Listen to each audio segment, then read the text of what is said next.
we really want everyone to be on the lookout for new technology, for companies that are coming in and showing their ability to create these apps, their ability to do systems of systems analysis, and not just that, anything that would benefit civil affairs. We really want to make sure that the component is behind you and endorsing these products, and then we step in at the end and help you transition that to a program of record.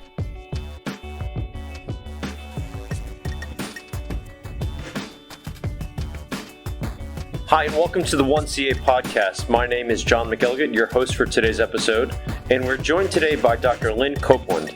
She is the Civil Information Chief of the U.S. Army Special Operations Center of Excellence. Dr. Lynn Copeland advises the Army Civil Affairs Commandant of any doctrinal, organizational, training materiel, leadership, education, personnel, facilities, and policy shortfalls impacting the Civil Information Management mission, a core task within civil affairs. Before joining the Army Civil Affairs proponent in 2014, Dr. Copeland was the program manager for the Civil Affairs Operating System within the 95th Civil Affairs Brigade, and prior to working with Civil Affairs, she was a physical scientist for the U.S. Army Corps of Engineers.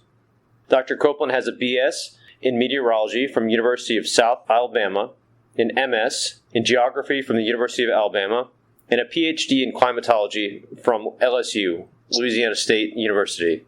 Dr. Copeland, thank you very much for being on the 1CA podcast. Thank you for having me. It's our pleasure. We wanted to try to paint a picture of civil information for the listeners today. So could we discuss the who, what, when, where, and why, and how, really, of civil information, and maybe start at a tactical level, having these CA teams who collect civil information that is then transferred to a CIM cell for collection and analysis that goes through that CIM cycle. Who else collects civil information on the battlefield, and why does that happen? Well, one thing about civil information is that it's literally captured by absolutely everyone. And I do think that is something that is not discussed and we just kind of glaze over in civil affairs. We do need to make sure that we understand that it's the responsibility of everyone on the battlefield to collect information about the civilian space, about this human domain that we are working in. There's a slogan that everyone is a sensor, and I think it's a little cliche, and we use it a lot, but it is really true. And we as civil affairs need to make sure that not only are we providing the means to properly collect information on the field pertaining to the populace, but we need to make sure we are also offering means for other individuals that are in our same space or maybe have access that we don't have to also collect this information and provide it in a format that all of us can use. Okay. I think I've heard some very senior generals and admirals talk about intelligence, and I think this may apply to civil information as well, in that their careers, they've seen the vast majority of intelligence they were able to sift through and review came from open sources. Would you say that's the same case for civil information? I think that over the past couple of years, we have seen where data from open sources is becoming more prevalent. It's becoming easier to access. But I also want to make sure, it's a slight touchy topic for me. I want to make sure that no one perceives open source data or the ability to gain or find or data mine. I want to make sure that it's not seen that this is something that can replace civil affairs. And we want to make sure that it's understood that there's still a vetting process that needs to take place. And whether that vetting process takes place at your desktop or in the field, we need to make sure that it's understood that although this data, and we talk about big data, we talk about social media, although all this is becoming more available, we've got to make sure that it's understood that we need someone particular with a special skill set such as civil affairs to vet this data and to make sure that we're using big data when we're transforming it into information and we're using it for our analytics. Yeah. Does that mean that you want people in the civil affairs community to be the ones who can make sense of all the data to figure out the so what and why it matters to the commander? Absolutely. Okay. Ma'am, let's talk briefly about this sometimes fuzzy line between information and intelligence. Does that distinction matter, and where do you draw that line? I believe it does matter just because we need to make sure we're educating everyone. I think it's an issue, from my experience, it's an issue that was definitely something discussed a decade ago, a very hard line between CA and intelligence, and therefore information and intelligence. And I think that the fact that it is a little fuzzy and it's become a little more blurred is a good thing. I think people are finally realizing that there is a distinction. We all have our roles, and civil affairs needs to make sure that this raw data that we're collecting, however it is that we're collecting, we have to understand that we've got to collate this data. We need to further vet this data. We need to turn it into some actionable knowledge.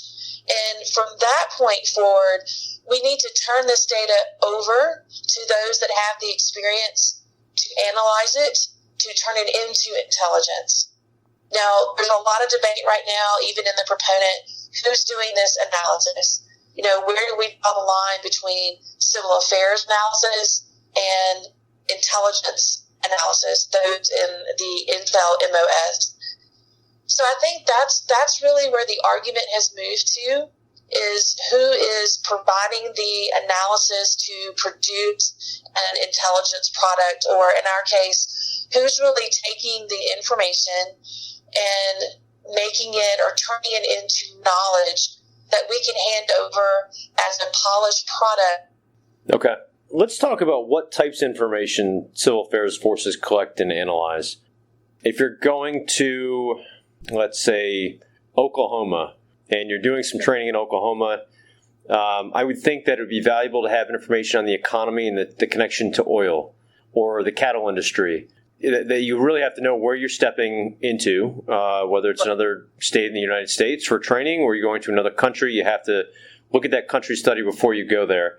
But Could you give some examples of all the different types of information, sociocultural, economic, infrastructure that civil affairs forces do collect? Sure.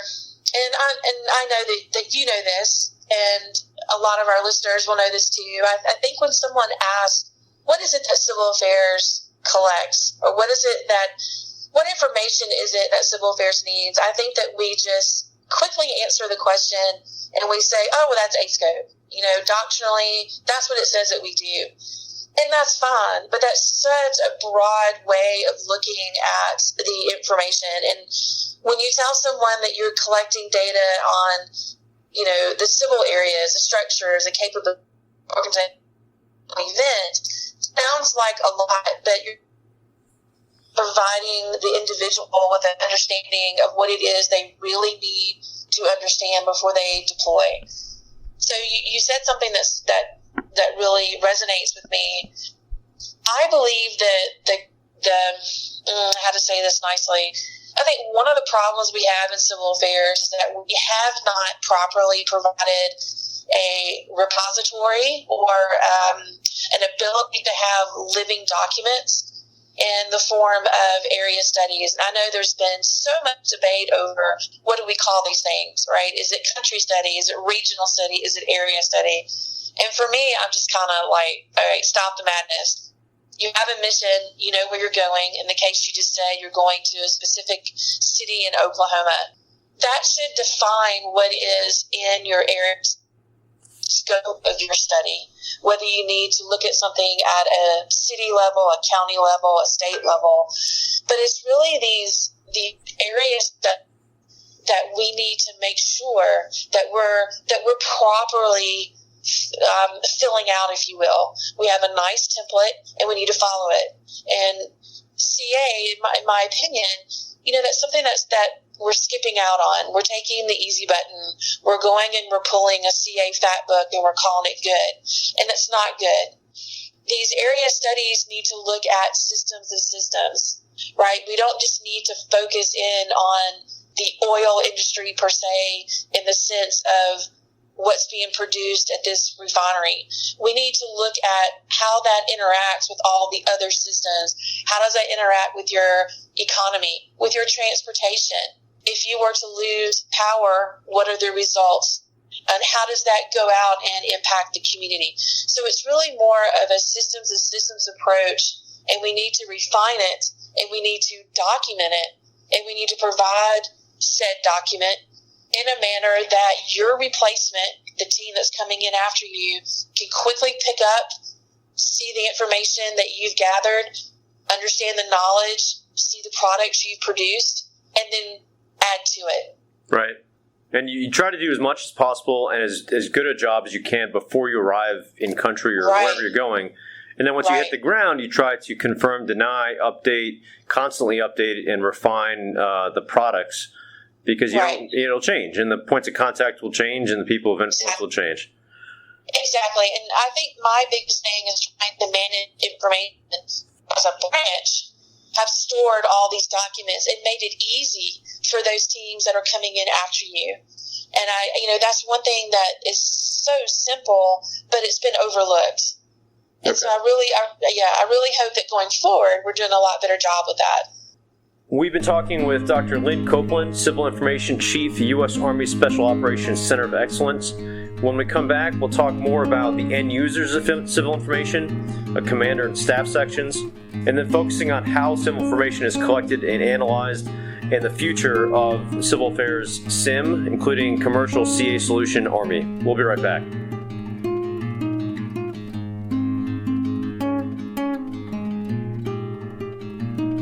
Let me tell you about the Civil Affairs Association, the main sponsor of the 1CA podcast.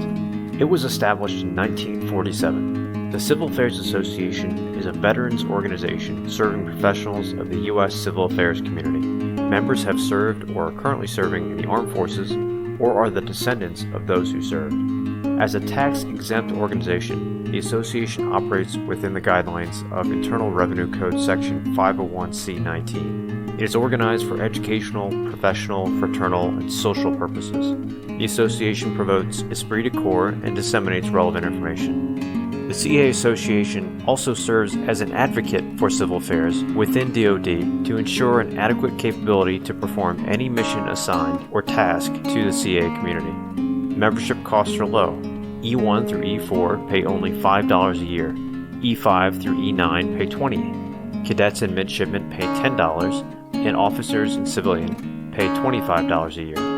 Life membership is also low, pegged now at $200. So if you're committed to the CA community, then it makes a lot of sense to invest in a life membership and save in the long term.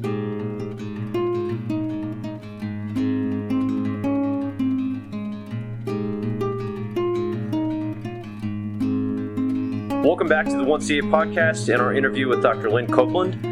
She is the Civil Information Chief, U.S. Army Special Operations Center of Excellence. Dr. Copeland, can we talk about the end users of civil information? Before the break, we talked a little bit about how this information will go to commanders. Can you say from where you sit, are these a mix of civil affairs commanders who are going to battalion, brigade commanders, and the people you may have talked to in the past? How do they like to digest the information? Is the format that we have today offering to those commanders and their staff sections the right format, or is there something else down the line? I believe there's definitely something down the line. Civil affairs individuals not necessarily coming to the table with actionable products that other staff sections are open to. I actually sit here at Aberdeen Proving Grounds. I'm on a detail here for a couple more months, and I've worked hand in hand with the intel side. So I'm looking at information and intelligence combined together. And it's very clear to me that, unfortunately, civil affairs is not turning over information in either formats or either detail that the intel community is ready to accept. And that's something that the proponent is aware of. We do have our concept developers working on this cultural knowledge integration to replace our existing civil information cells. And I think that we are really taken the right steps forward to figure out what it is our end users are wanting. We've got to listen to them. That's how we should drive our requirements. And we really need to, make a change in civil affairs as a whole. And one of the changes that we need to make is how we are dealing with information and how we are handling the products of which we are creating, both their content and their dissemination. There's a lot of work to be done when we look at workflows, and it's not necessarily always data workflows. It's also personality. It's also how we actually interact between the G2, the G3, and the G9. Yes, absolutely, there are some doctrinal products that civil affairs needs to have ready, but then there's also that pure personality-driven interaction that we've got to change. We've got to change the culture of how we interact with the 2, 3, and the 9. Okay. Can we talk about how civil information is collected and analyzed?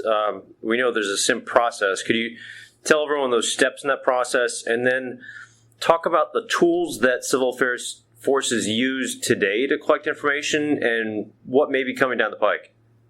We do have a CIM cycle. There's a lot of individuals that agree and a lot of individuals that disagree. All right. So let me tell you my perspective. I think that we have improperly defined CIM over the course of a decade, if not longer. And I am specifically focused on information management. From an industry perspective, that's already defined. Information management is already out there. There's nothing special that civil affairs is doing. We need to follow the business processes that are already in place for managing information. Now, the rest of the steps in our CIM cycle, especially our analytical piece, that's something that needs to be handled in an entirely different manner. So going to just pure information management, I want to collect it. I need to collate. I need some processing steps.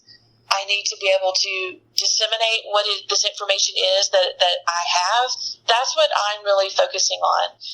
We also need to make sure that we are structuring information so that it can be properly analyzed. But when it comes to analysis, what the proponent has done over the past couple of years has decided to adopt D6 as the common solution going forward. Now, I know that a lot of people listening just cringed. Trust me, there are many issues with D6, but it is an Army common solution. It is a suite of tools, and it does provide the analytical framework to process and to analyze our civil affairs information. There's a lot of work to be done here, but it's also because of D6 as to why we have a commercial solution. So and for the interagency partners, there are some listeners who are not CA forces. Could you describe D6 and how that connects to the commercial solution that you're developing? Absolutely. So to give you a very brief history lesson. So D6 is, let's call it the material solution for the intelligence community. The Army uses it, other services use it, but obviously we're going to focus on the Army version. D6 is fielded at the secret level on our super networks. It has taken them since 2015 to get that moved down to the NIPR, or to what we normally say as the FOUO version of D6. That has not yet been fielded. So because it's taken 5 years for them to move this down to the NIPR level, the civil affairs proponent approached the program management side of D6 back in December of 2018. And we said, look, thank you so much for your efforts of moving this to a NIPR environment, but you've taken 5 years to do it. We can't wait another 5 years for you to go commercial. We really need a space in the .com that allows us to interact with interagency easier. It allows us to plug into the humanitarians of the world. We really need to work in a .com arena. And they agreed. They agreed that they were not going to get to their commercial solution in any time fast. And so we were able to use software entitlements that the PM office holds with Esri. And if anybody has ever worked in GIS, you know that Esri is the leading industry software solution with their ArcGIS products. So for the past year, we've taken software entitlements with Esri, and we've built out a commercial solution. And as you mentioned, it's the Civil Affairs commercial solution. It is residing in Amazon Web Service. Anyone can hit it. We do control username and password for those that want to publish data into the system. It allows us to put a simple application, a field data collection application on a personal cell phone. You can also collect data at your laptop level. It allows us to standardize what was once called the JCIM, the Joint Civil Information Management Surveys. We've expanded that. We've codified that. We are using Mill Standard 2525 to control our entities. We have 116 of these entities that correlate to a survey on the ground. We're looking at anything from installation to infrastructure to activities to the civilian populace as best we can in a commercial non-PII. So that's important to make sure we all understand. When you're working in this .com space, we can't collect information on people. So that really shows the importance of having all three of these platforms. We want the ability to do a very quick data capture in the field, but we know that in the background, we need to apply analytics, who's who in the zoo, so to speak. So if we can get data collected in the field, move it through the network, we will find the data from not just CA, but absolutely anyone that would like to use our system and populate this commercial database. We have the ability to move that through to our NIPR, to our SIPR instance, and then apply analytics through D6 at the NIPR and SIPR level. Okay. So at the tactical level where I am now, so I'm in a Civil Affairs Army Reserve unit, and, for example, we don't always have cameras in the field that are from the Army, but we all have smartphones. Right. And so you're talking about having a system that's going to be on Amazon Web Service, and you can access it online, access through a phone, which is amazing. That's a huge leap forward. Would we be able to and authorized to take photos, do you think, on a smartphone of a person or infrastructure and load that into the system? Absolutely. That's really cool. One thing you may not be aware of is that in fiscal year 22, you will be fielded through NetWarrior. You will be fielded a government, so to speak, phone that will allow you to take photos at the InfoUO level. And that just means data can automatically be ingested into a NIPR system. Okay. So between now and FY22, yes, you have the ability to do it on your commercial phone, your privately owned phone, and get it into the system that way. And that's another reason why we went after this commercial solution. The Army moves so slow, right? If you sat back and waited, you would not see a civil affairs module, if you will, until fiscal year 24 inside of what's being called Intel Apps in the command post computing environment that's replacing CPOF. Yeah. So that's why the Army's moving. That's awesome. Do you think that if there's anyone from industry listening to this, or we forward the information on to industry, would your Center of Excellence be looking for apps that could help the CA community, to plug into the system? Like, for example, if I was in the field and I was looking at health, a survey that I could conduct, or could we translate the information and the forms that we have in GTAs into fillable forms on an app that you just collect the information and it will analyze the photos or gives you data, even if it's in a humanitarian situation from USAID, about calculating how much food and grain and water you would need for displaced people? Absolutely. One of the things that I'm doing here is I am working with an individual, the Intelligence and Information Warfare Director actually manages all of our R&D efforts. And we are constantly looking for small business innovative research. We are looking over at the CTTSO, where we try to find every avenue possible that we can get some R&D funding to do just what you said. So if anyone out there is listening and would like to help us with the proposal, my role in that, I'm that. And, this is something that we've had a conversation with General Guthrie not too long ago. We want to make sure that all of this CA branch as a whole understands that we really want everyone to be on the lookout for new technology, for companies that are coming in and showing their ability to create these apps, their ability to do systems of systems analysis, and not just that. Anything that would benefit civil affairs, we really want to make sure that the proponent is behind you and endorsing these products, and then we step in at the end and help you transition that to a program of record.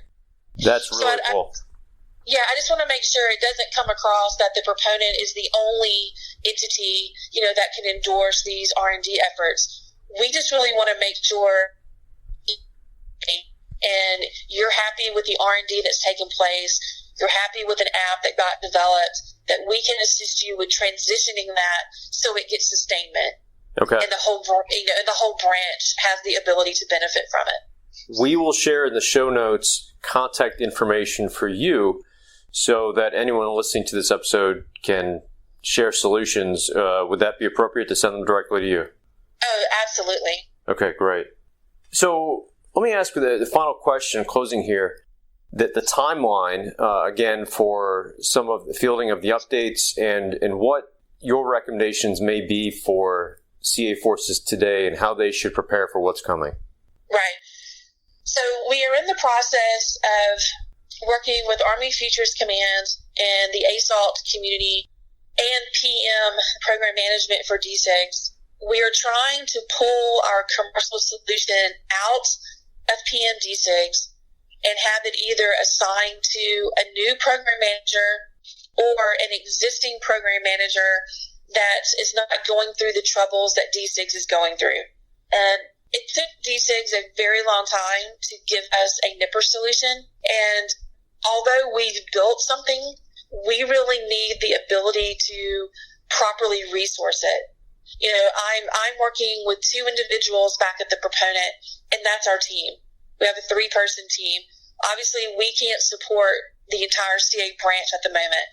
So what we're working on is to get an office stood up specifically for our commercial solution so that it can be properly resourced. Really what that means is, we've got to get the solution into the schoolhouse. We've got to give you a new equipment training opportunity. We've got to give you refresher training. So these are all the things that take funding. And to be under the umbrella of DSIGs, that has become very limiting. So we've been a little close hold with our prototype simply because we want to make sure that we can properly support the users that we have. Okay. We are right now working to get a solution for a program of our own. Now, once that happens, that would just be amazing. Until that time, however, like I said, we've been a little close hold. We've supported a few exercises to make sure that we're getting this in the field and getting feedback from the user to make sure that we are doing what you want and, we can work out any bugs, anything of that nature. So what I would say is anybody listening that wants access to our commercial solution to contact me. And what we've been doing is we've been very targeted and we've been agreeing to a specific training event, a specific exercise, and even we are supporting a mission for the 402nd down in Puerto Rico. I'm just saying that we're being very cautious as to what we are currently supporting to make sure we can support it. Well, again, anyone listening to this, if you have a request, please send it to Dr. Lynn Copeland. Contact information will be in the show notes. Ma'am, this has been an excellent conversation talking about civil information and how it relates to civil affairs forces within the Army. I really thank you very much for your time. This has been a conversation in the 1CA podcast with Dr. Lynn Copeland, Civil Information Chief of the U.S. Army Special Operations Center of Excellence. Ma'am, thank you very much for being here. Thank you for having me. Thank you for spending some time with us. Please subscribe and come back for another installment of 1CA. Until then, be safe and secure the victory.